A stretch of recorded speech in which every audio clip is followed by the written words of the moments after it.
Hey everybody, so today we are going to be going over what are these ontology constraints, specifically property characteristics, the ones that go this way or that way.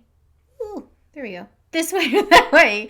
So I'm going to be going through what these are. So if you're like, what are you talking about, Ashleigh? These are transitive or these are symmetric, asymmetric, those things that you hear about when you're in Protege or when you are working in the ontology constraint space when you are building an ontology. I covered, and I'll put it up above, down below somewhere, all of the different constraints, but I wanted to really dedicate a video just to the property characteristics because they're really confusing if you don't know what each of them means, because they're not really the best descriptions for what each are. So I'm going to be going through and doing examples, and it's going to be a ranked list. Yes, ranking. Which of these are the most common in the industry based on my experience? So, my limited experience with some of the largest knowledge graphs in the world, right? Or maybe which ones are not as common, because it feels like you kind of have to use them all, but you don't really. Actually, you don't need to use any of them if you really don't want to, if it's not good for your use case. So we're going to be going through this ranked list of these ontology property constraints that are the characteristics of essentially the logic, and that's the other part that we'll cover in this, is how do you inference? What is the inference on these that helps an ontology be an ontology if you're using inferencing? Not everyone has to use inferencing, by the way, but if you're confused, like, what is she talking about? This is a really good video for you. All right, so without further ado, let's go get started. Start with is a really common one, and that is symmetry. So something is symmetrical, which means both sides are of equal distance or of equal, right? So a good example of this is sibling of. So I am a sibling of my sister, Amanda. Amanda is sibling of sister, me. It goes both sides, right? So what that means is you only have to define one of those relationships, meaning Ashleigh, sibling of Amanda, because you can infer based on symmetry of sibling of that Amanda is sibling of Ashleigh. So you don't have to express that because inferencing will do it for you. Family types of themes here is asymmetric, where both sides are not equal. So parent of is a good example of this. So Pam is parent of Amanda. Well, because that's asymmetric, Amanda cannot be parent of Pam because it's invalid, right? So if this is proven invalid, that means if new data is coming into your graph and you have somehow mixed up the data and it says Amanda, parent of Pam, well, that's actually, that would be symmetrical, but we've defined parent of is not symmetrical, it's asymmetric, so therefore this is invalid. So this is another form of quasi-data validation as new data comes in, or if you have to retrofit data, that you can decide what's valid and what's invalid based on the ways that nodes are related to each other. Inverse property. So an inverse property is Pam is parent of Ashleigh, and Ashleigh is child of Pam. So there are two different relationships, but they are the inverse of each other, right? So parent-child relationship, which again, if you're accidentally building in hierarchy into your ontology, this is actually where that stuff kind of gets defined a little bit better, rather than just the positioning of things, in a hierarchical fashion in an ontology. But that's really what it's for, is, when something is the exact opposite. That's why it's called inverse. This is the inverse. If you are a brother, brother of, and then sister of, that would be another inverse, right? So these are things that commonly have a mirror to each other. All right, so the next one is transitive. And actually, I really like transitive. I don't know why. I can't really explain it other than I am an extreme data nerd. So if you have a favorite property characteristic in the ontology world, let me know. We are a very small club. We have buttons for our club. But transitive means that if, let's say, Paris is in France, France is on Earth, therefore Paris is on Earth, right? So what this is really, really, really useful for, and I've used it a lot, is inferencing. So at inference time, you do not need to store every level of a hierarchy. So if you don't have to store all of the levels of hierarchy, you cut down on your storage, right? Like you still have inferencing and processing time and cost and that sort of thing, but it does make it more manageable. So real example, Martin Short is related to, and I can't remember his cousin's name, but she is in Parliament, I guess, in the UK. And Martin Short is related to his wife. But because those are not precise, you can claim those are all transitive, right? So because his cousin is a relative of Martin Short, and that's a transitive relationship, that also means that the cousin is related to his wife. But those are not really that precise. So I see this a lot where related to, this thing is related to, this thing is semantically related, and it just goes around and around and around in circles.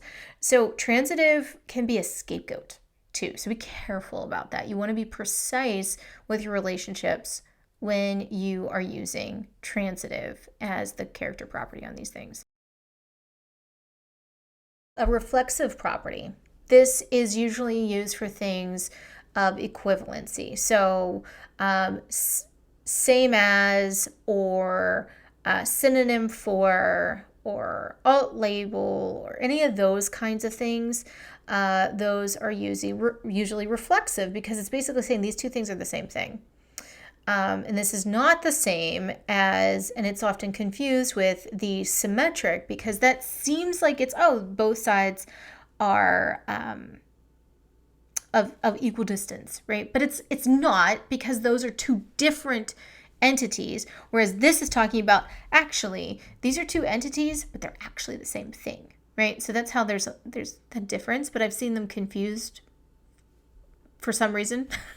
Maybe because all of these are a little confusing if you're new to the ontology space, but I know those two specifically get confused sometimes. So yeah, when you're looking at reflexive, it's just saying like, yep, the same old, same thing. If you want a whole bunch of synonyms for something, this is the type of relationship characteristic that you would use. Same with irreflexive. So this means these things cannot be the same things. So, for instance, I cannot be my own parent. That's not how biology works. So that would be irreflexive, right? Like, this is invalid. Ashleigh cannot be parent of Ashleigh, or, Ashleigh's child is also parent of Ashleigh. Like that's not how those things work. And again, this one gets often confused with the asymmetric. It is a little different, as we were just mentioning with the symmetric version of this, but it's just, it looks at things that are automatically invalid, whereas you can use the reflexive to understand what is valid, and anything that falls out of that is either not defined or it actually is invalid, because these things are not actually the same thing. I do see this one more often when you really need to be explicit about when these two things are not the same thing. So as an example, customer is not user. Yes, lots of places get those confused. So if you really want to make sure it's very explicit in your data model, that would be a good irreflexive one to use. For functional property, where so this would be looking at humans, right? You have one birth date, so that is a functional property. You only have that one thing. So birth date is a good example, except I know someone in my past that reminded me all the time he had not one, not two, but three different legal birth dates through a lot of very strange circumstances. So clearly, this person was not born 3 different days. It's just the paperwork. So logically speaking, everybody only has one birthday. You are born once, right? And this can, like I said, because you have cardinality where you can use some of this. But I mean, maybe you can't use cardinality for some reason, right? Like there's reasons that people use some of these or maybe you really want to double down.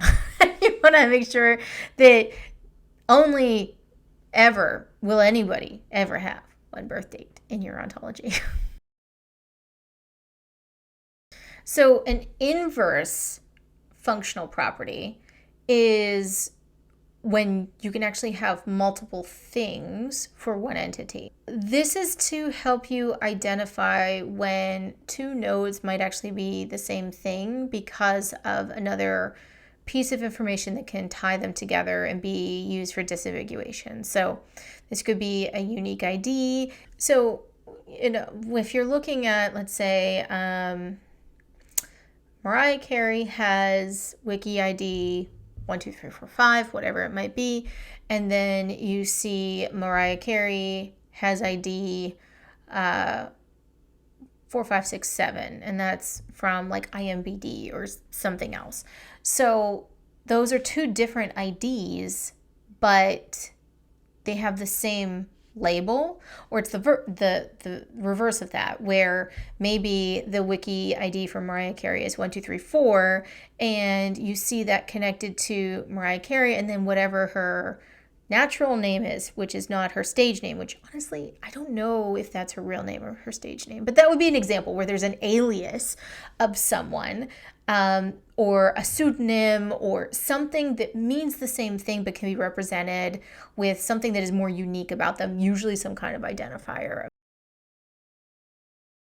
All right, so a little cheat sheet here if you are interested in that.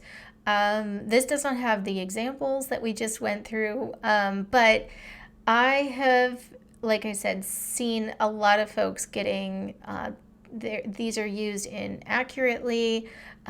Things they're putting it into their ontology, and it's kind of wrecking the system a little bit, or they're just confusing because somebody's getting into this, or they're coming in from the property graph side of things. Whatever it is, these often can be confused. So hopefully after this video, they are less confusing for you. So with that, I hope this video has been helpful. And with that, I want to thank you very much, and I'll catch you next time.